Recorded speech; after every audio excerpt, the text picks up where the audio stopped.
A ciência do bem viver, Masaharu Taniguchi. As questões fundamentais para a concretização da prosperidade. 1. Deus é espírito e é absoluto. Deus é absoluto e ser absoluto significa não ter oponentes. Sendo Deus um ser absoluto que abrange todas as coisas, não pode haver um lugar sequer que suas divinas forças não alcancem. Se admitíssemos a teoria materialista que o universo material surgiu primeiro e posteriormente se deu aparecimento de Deus, este seria um ser relativo, não só o universo como também os astros que nele se movimentaram e todos os seres vivos que vivem nesses astros originaram-se de um criador invisível chamado Deus. Deus em japonês é Kami. Etimologicamente, Kami é uma palavra derivada de Kakurimi, cujo significado é criador invisível, o que é invisível e possui inteligência infinita e poder milagroso denomina-se espírito. Deus é um ser absoluto e é espírito. 2. Deus é ao mesmo tempo as leis da natureza e a matéria primordial. A matéria não existia antes do aparecimento do universo visível, isto é, antes que surgissem as nuvens cósmicas e poeiras cósmicas, as quais se desenvolveram e formaram os corpos celestes. A matéria não existia, mas existia o Criador invisível que fez surgir a matéria de acordo com as leis criadas por ele. Esse Criador invisível é Deus. Em outras palavras, na mente de Deus Espírito havia a ideia do universo visível, a qual foi se manifestando gradualmente conforme as leis da natureza até formar este universo visível. Não devemos, porém, pensar que Deus usou as leis da natureza e criou o universo, pois nesse caso, Deus estaria em confronto com as leis da natureza e não seria um ser absoluto. A verdade é que o próprio Deus está representado nas leis da natureza ou leis do universo. Por outro lado, se admitíssemos que Deus utilizou matérias-primas para criar o universo, ele estaria em confronto com os recursos materiais e Deus deixaria de ser absoluto. Portanto, devemos saber que Deus é o Criador e, ao mesmo tempo, é a própria matéria primordial espiritual da obra da criação do universo. 3. Deus é a fonte de todas as provisões. Deus é a força criadora, é a inteligência que planeja e também a lei e matéria primordial necessárias para a realização de seus planos. Portanto, todas as provisões vêm de Deus. Assim sendo, se você quer receber uma abundante provisão de riquezas, basta telefonar para Deus. Visto que Deus e o homem estão ligados pela mesma essência espiritual, é possível a comunicação através das vibrações espirituais. Assim como os telefones sem fio podem estabelecer comunicação através de ondas telefônicas. Porém, assim como as ondas não são captadas quando não há sintonização, também não é possível comunicação entre Deus e o homem quando as ondas, vibrações espirituais não estão sintonizadas. Deus é amor, por isso, para sintonizarmos com Deus, é necessário termos o sentimento de amor. É lamentável que muitas pessoas, apesar de rezarem para obter a provisão infinita, esqueçam de sintonizar as suas mentes com Deus e, assim, empregando apenas esforços humanos e fenomênicos, acabem fracassando. 4. Deus é emissor, o homem o telespectador. Deus, que é a essência invisível, manifesta-se diante de nós sob uma determinada forma em sua autorrealização. Assim como o inventor desenha primeiro na mente uma determinada forma, Deus desenha em sua mente uma figura espiritual, ideia, e essa figura é materializada conforme as leis da natureza. De maneira semelhante, as cenas desenhadas na mente de um autor de telenovela aparecem no vídeo através dos canais de emissora da TV. Na vida humana, existe a transmissão do programa de salvação emitido por Deus. Mas se o homem que é o telespectador não sintonizar o seu canal com a emissora, a salvação de Deus não chegará a ele em formas que possam ser vistas. 5. Regule a relação entre dar e receber. O sol ilumina todos indistintamente. Porém, se uma pessoa fechar as janelas e cortinas do seu quarto e permanecer com os olhos fechados, não poderá receber a luz solar. O ar é dado a todos nós em quantidade infinita, mas somente aqueles que esvaziam os pulmões, expelindo o ar inspirado, é que podem respirar novamente, desfrutando assim a provisão infinita chamada ar. Esse princípio é verdadeiro, não só em relação aos raios solares ou ao ar, mas também no que diz respeito a todas as formas de provisão. 6. Não deve apagar a ideia que é a origem da riqueza. Como já disse, o ar é uma provisão infinita, mas aquele que só pensa em inspirar e não se lembra de soltar o ar contido nos pulmões, não poderá continuar respirando. Isso é ser pobre no meio de uma riqueza infinita.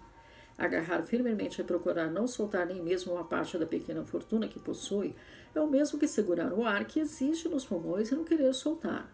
A única maneira de realmente recebermos em abundância as riquezas consiste em abandonar a ideia de posse que diz, isto é meu, em relação à riqueza.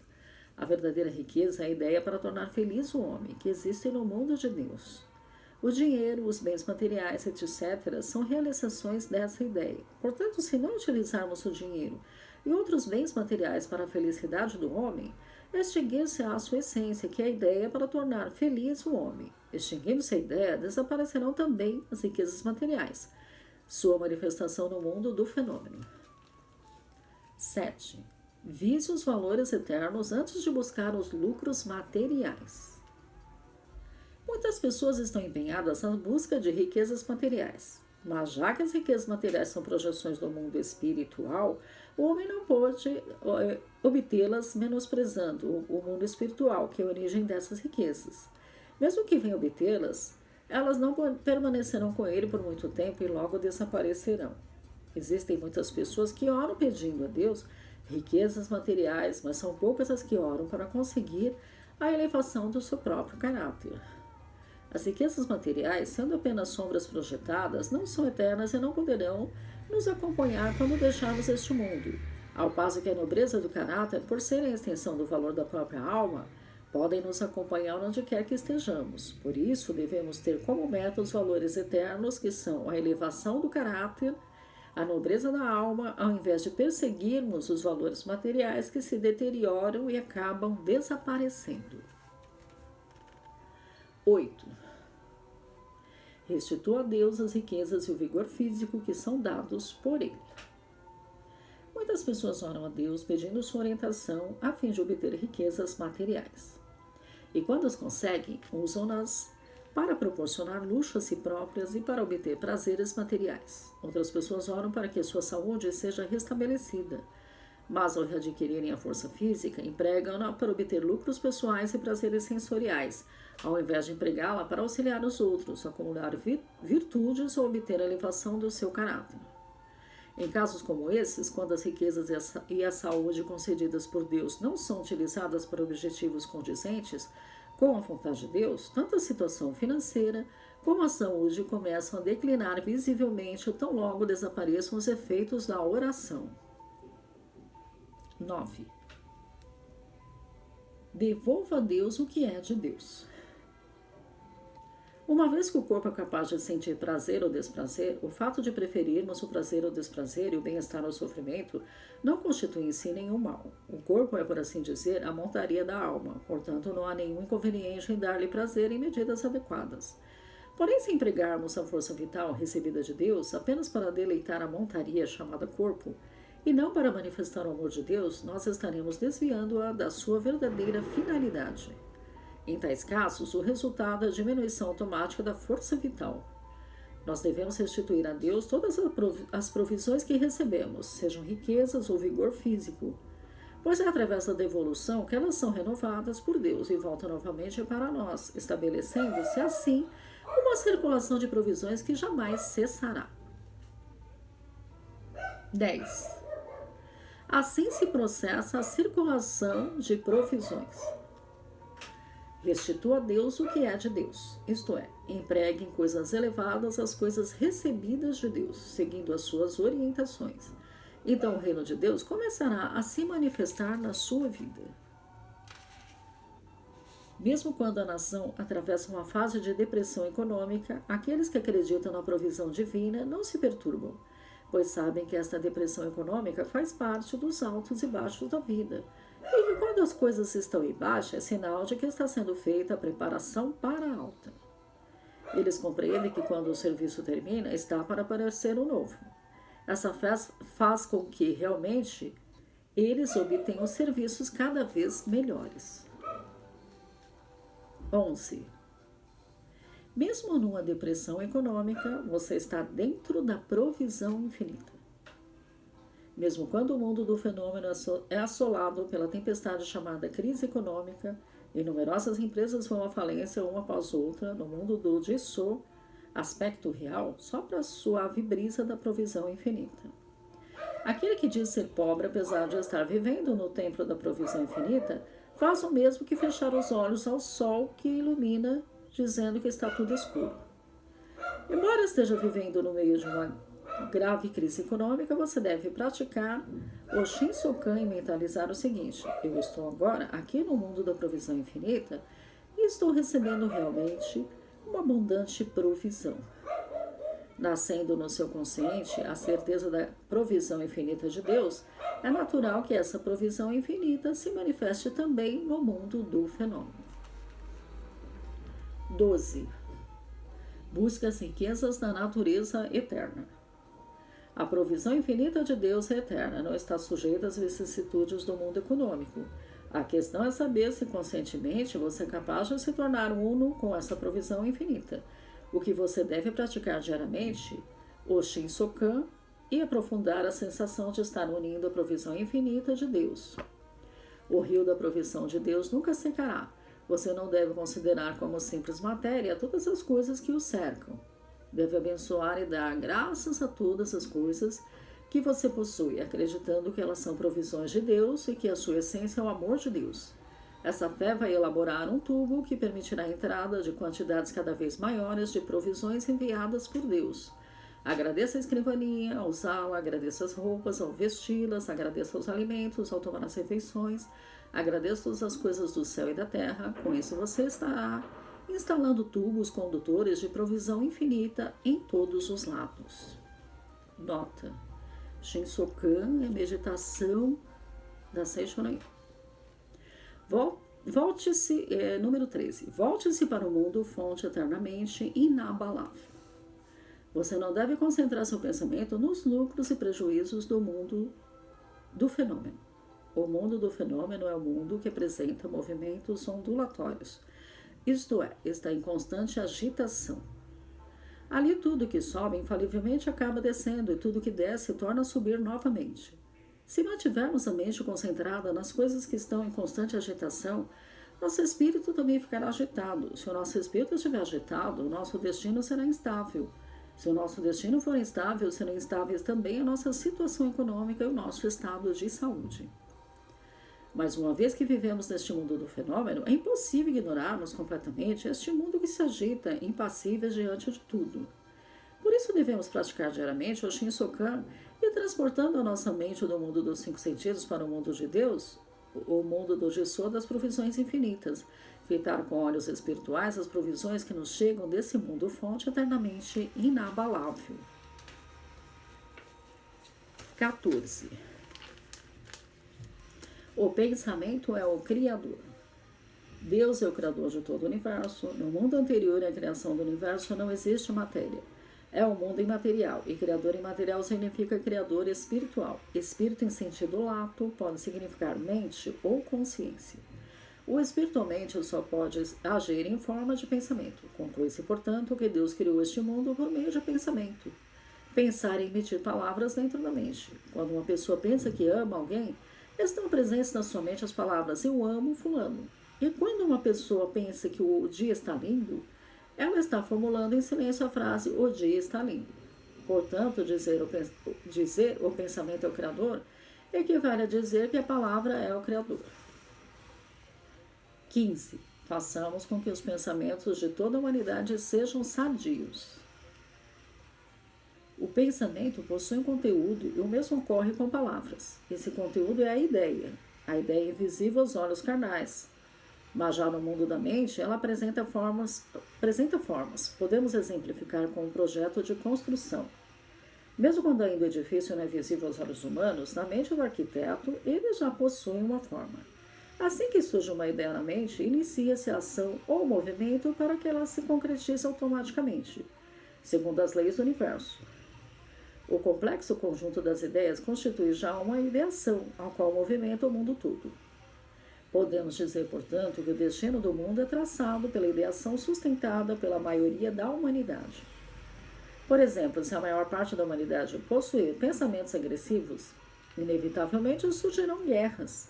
E se a maior parte da humanidade possuir pensamentos pacíficos, naturalmente reinará a paz neste mundo. 16. O pensamento é mais forte que a vontade. Desejar a paz e ter pensamento pacífico são coisas diferentes. Desejar a paz significa que a paz ainda não existe, e por isso surge o desejo que ela se concretize, ao passo que ter pensamento pacífico significa que a paz já existe na mente da pessoa.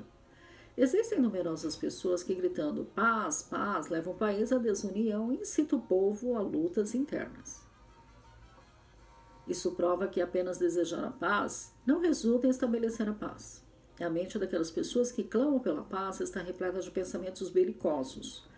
Compreendemos assim que a questão mais importante é como possuir pensamentos pacíficos e não o que desejar.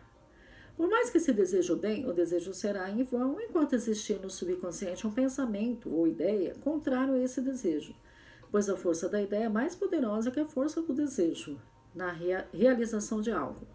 Isto porque o desejo não passa de pensamento de busca, de aspiração de uma coisa ainda inexistente, ao passo que a ideia se configura na mente como uma coisa já determinada. É por isso que o movimento em prol da paz, baseado em pensamentos belicosos, resulta em intensificação de conflitos. 17. A atmosfera de paz estabelece a paz e a atmosfera de prosperidade traz a prosperidade. Somente através do pensamento de paz, do sentimento de paz, é que se torna possível o aparecimento de um mundo pacífico. Em verdade, não é possível implantar a paz com pensamentos belicosos. Da mesma forma, somente através do pensamento de riqueza é que se torna realmente possível a materialização da riqueza. Esta é a lei da prosperidade. Mesmo que busquemos a riqueza, se possuirmos pensamentos de pobreza, os nossos esforços serão inúteis. As pessoas prósperas são, em geral, aquelas que, consciente ou inconscientemente, procedem de acordo com a lei da prosperidade, razão porque estão constantemente envoltas numa atmosfera de prosperidade, a qual age como uma força magnética e atrai as riquezas. A atmosfera de paz cria paz, e a atmosfera da prosperidade cria a prosperidade. É a atmosfera que realiza o trabalho e determina o destino da pessoa. 18. Busque a riqueza de Deus que é eterna. A riqueza de Deus não é coisa que sofra bruscas, baixas ou altas, não está sujeita a flutuações. Ela é eterna, imutável. Se buscarmos riquezas que não são constantes, uma ou outra vez podemos vê-las crescerem rapidamente, mas será inevitável que mais dia menos dia elas sofram uma queda brusca. Portanto, devemos viver em paz no mundo de abundância estável, como herdeiros da forma imutável do mundo eterno, do mundo do Jisu. Para que isto se realize, devemos praticar diariamente a meditação Shinsokan e confirmar para nós mesmos o seguinte: eu, no mundo da consciência, já estou vivendo no palácio da provisão infinita. E quando conseguirmos firmar no nosso pensamento a união entre nós as riquezas inesgotáveis do mundo, do mundo do Jisu, essas riquezas passarão a se projetar no mundo do fenômeno. Os passos para esse desenvolvimento não são uniformes, variam de pessoa para pessoa, já que tem como ponto de partida a carga dos atos do passado e o estado presente de cada um. 19. Seja canal de manifestação do amor e da sabedoria de Deus. As riquezas que vêm de Deus não têm forma de dinheiro ou de bens materiais. As riquezas que Deus nos dá são o amor e a sabedoria que existem no coração de todas as pessoas. Exteriorizando plenamente o amor e a sabedoria, estaremos beneficiando cada vez mais a humanidade, realizando projetos e empreendimentos que tragam benefício à humanidade. Tais obras resultam naturalmente em formas de riqueza. As riquezas de Deus expressam-se de forma concreta através do amor e da sabedoria do homem. Procure sempre compreender o que a humanidade está buscando. Dar às pessoas o que elas buscam significa amá-las. Lembre-se das coisas que possam dar prazer às pessoas e procure proporcionar-lhes estas coisas.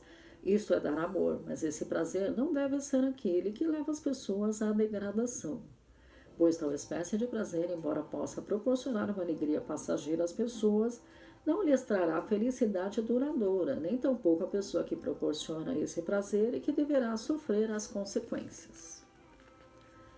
20. Pratique as obras de amor orientado pela inspiração divina. Não se apoie na riqueza externa, apoie-se na riqueza infinita, na capacidade limitada que existe dentro de você. A riqueza externa não passa de uma sombra projetada no mundo exterior, não passa de projeção de uma parte de capacidade limitada que existe dentro do homem. A sombra possui a característica de desaparecer no mesmo instante em que é retirado o corpo real que a projetava. Procure saber o que é necessário para fazer abandonar a ilusão que persegue a sombra e manifestar a substância real. A única substância real é Deus, e Deus é amor, é sabedoria. Por isso, o que devemos fazer é pedir a Deus, durante a Shinsokan, a orientação sobre o que fazer para manifestar o seu amor e a sua sabedoria. Com docilidade de espírito, devemos aceitar como orientação divina as ideias que surgirem então na nossa mente, anotando-as por escrito, procurar por logo em práticas que já estão ao nosso alcance. Mesmo tendo recebido a orientação de Deus, se não a seguirmos imediatamente, estaremos impedindo que nos venham novas orientações. 21. Reverencie e sirva unicamente a Deus. Não devemos confiar em coisas alheias a Deus. Somente Deus é a existência real, e por isso não devemos confiar em coisas que não existem realmente. Deus não é matéria, portanto não devemos confiar nas riquezas materiais. Não quero com isso dizer que devemos desprezar as riquezas materiais. Como já foi dito, elas são sombras projetadas de uma parte da nossa capacidade infinita, e como tal merecem ser consideradas. Mas se sabemos que a matéria é uma forma de manifestação do amor de Deus, e é também resultado dos esforços e das obras do amor do nosso próximo, devemos reverenciar não a matéria em si, mas a sua essência, que é o amor de Deus, e dos homens, e usar a matéria para glorificar esse amor, porém nunca nos apegando à matéria em si. 22.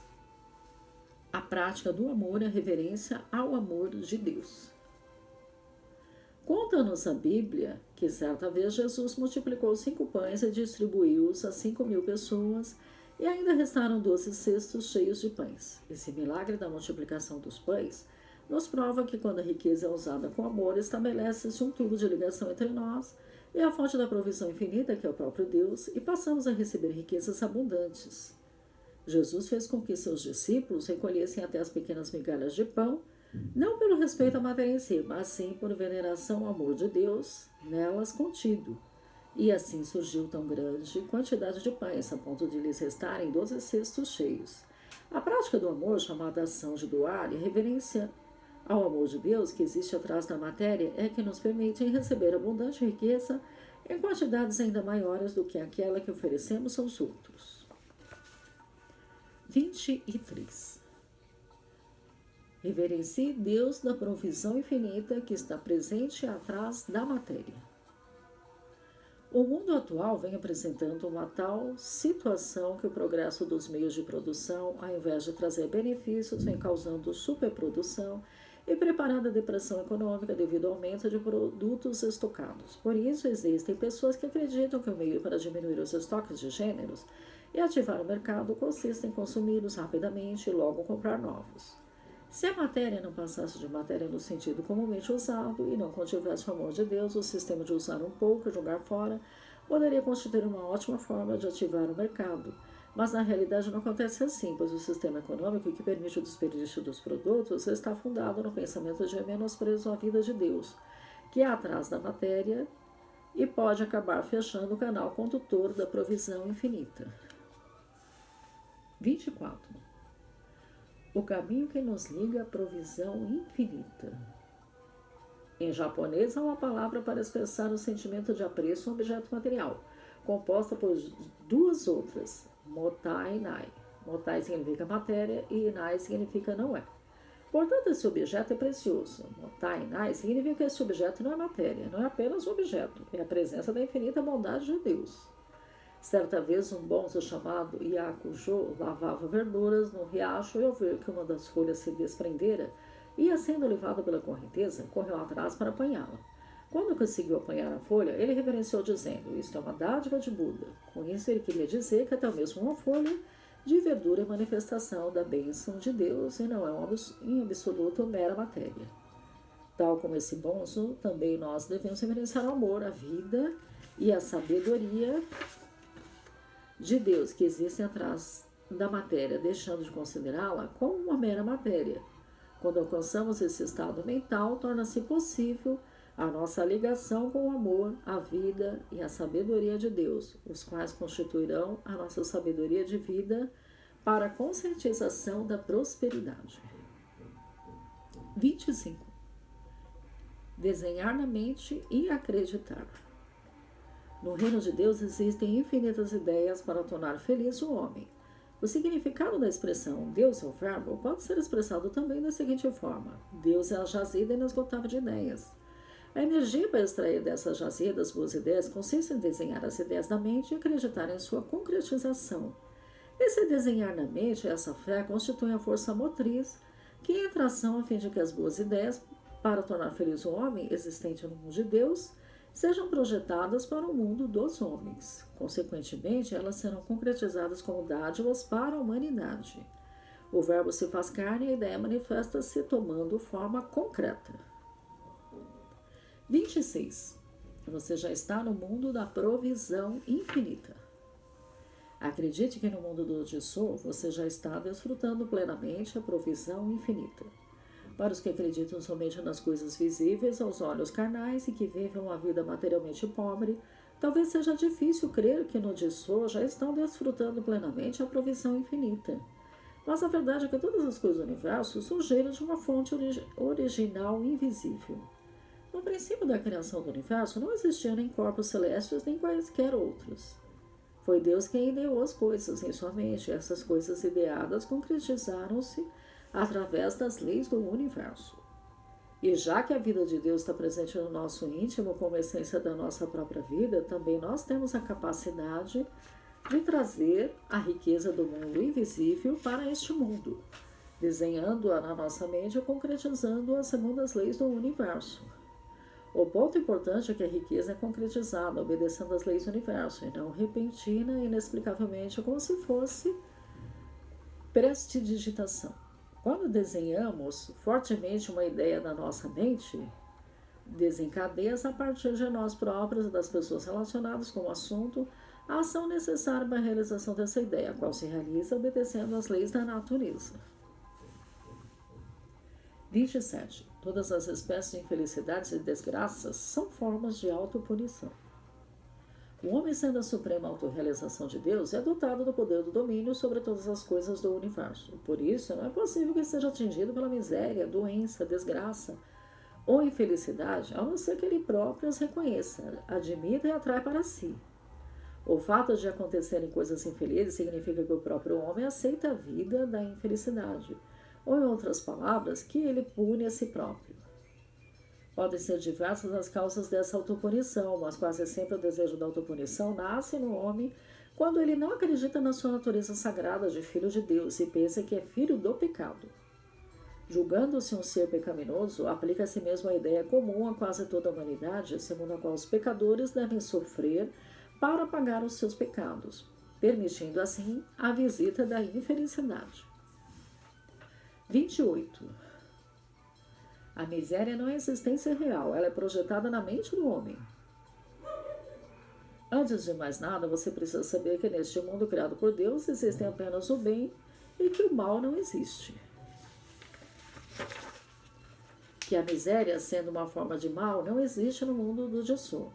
O nome dado a este mundo criado por Deus varia conforme as escrituras. Algumas o chamam de Jardim do Éden, outras de Paraíso, outras de Reino do Mar, e ainda outras de Reino dos Céus. Mas como podemos observar, todos esses nomes expressam um mundo de grande abundância.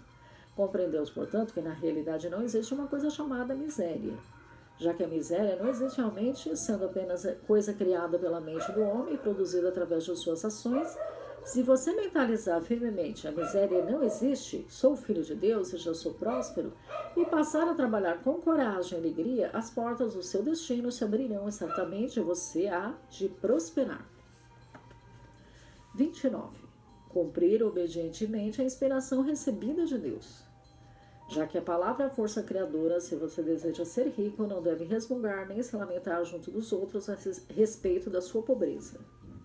Durante a meditação Shinsokan, desenhe em sua mente apenas o mundo da imagem verdadeira, um aspecto real, próspero e abundante, e acredite que unicamente esse aspecto é a existência real. Fale somente sobre a abundância e agradeça acreditando que essa abundância é o seu Jisoo, aspecto real. Quando você adquirir essa convicção, surgirá espontaneamente do seu íntimo, não apenas em você, mas também nas pessoas que o cercam, uma espécie de impulso que provocará a ação para a concretização dessa abundância.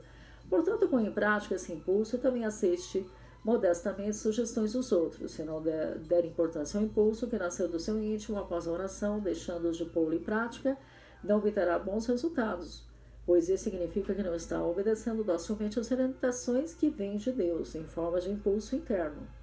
O resultado pode não ser satisfatório também no caso de agir tarde demais, ao invés de obedecer imediatamente àquele impulso. A inspiração é apropriada para o momento em que for recebida, pois decorrido algum tempo a situação poderá estar totalmente mudada.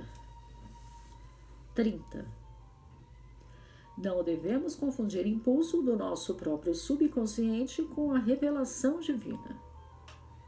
Algumas vezes pode ocorrer que fracassemos por julgarmos a inspiração de Deus, algo que na realidade não é, um impulso que surge no coração de quem reza pedindo coisas que proporcionam apenas lucros a si próprio e prejudicam os direitos, os lucros e a felicidade dos outros, não é inspiração de Deus, mas sim o impulso do subconsciente dessa mesma pessoa. Assim sendo, a ação pode resultar tanto em êxito como em fracasso. Nós devemos orar buscando apenas coisas que possam resultar em prosperidade e felicidade, não só para nós, mas também para outras pessoas. 31. Devemos transmitir a verdade às pessoas que estão perto de nós. Todos os conflitos sociais internacionais, bem como os problemas econômicos, são gerados pelo choque dos pensamentos egoísticos de uma grande maioria dos homens. O meio de vencermos esses problemas consiste em expulsarmos o egoísmo da mente da maior parte dos homens e nela cultivarmos o espírito de amor ao próximo. A eliminação total do egoísmo da humanidade inteira é obra dificílima que não pode ser completada imediatamente. Ela só se tornará fato no futuro longínquo. Mesmo assim, se cada um de nós prosseguirmos diligentemente praticando em relação ao próximo a verdade que diz: o dia em que os homens do mundo inteiro serão movidos por sentimentos altruísticos, amando-se e vivificando-se mutuamente, é com esperança nesse dia que nós estamos reunindo os que possuem o mesmo ideal e levando avante este movimento. Quando era criança, ouvi uma certa vez a seguinte história. Certo dia, o pequeno Ishiwaka Maru e o gigante Benkei resolveram competir para ver qual deles seria capaz de amassar mais rapidamente uma panela cheia de arroz cozido e transformá-la em goma. O gigante Benkei disse que isso não era nada, que ele seria capaz de amassar todo o arroz de uma só vez, e despejando todo o arroz da panela sobre uma tábua, começou a amassá-lo com sua enorme espada. Enquanto isso, o jovem Ushiwaka Maru ia amassando cuidadosamente uns 10 grãos de cada vez, com uma pequena espátula.